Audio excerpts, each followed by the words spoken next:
محرم الحرام میں کن کن کاموں سے بچنا ہماری دینی ذمہ داری ہے؟ سوال: آج کے زمانے میں ماہ محرم الحرام میں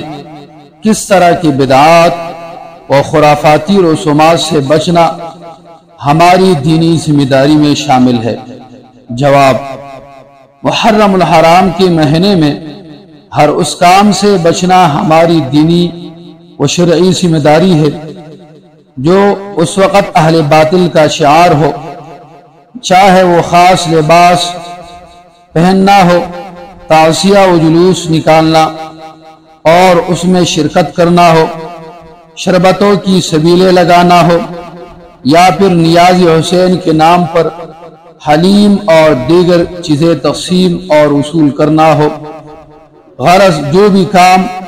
اس زمانے میں اہل باطل کرتے ہو اس سے بچنا ضروری ہے، اور اہل باطل کی مشابہت اختیار کرتے ہوئے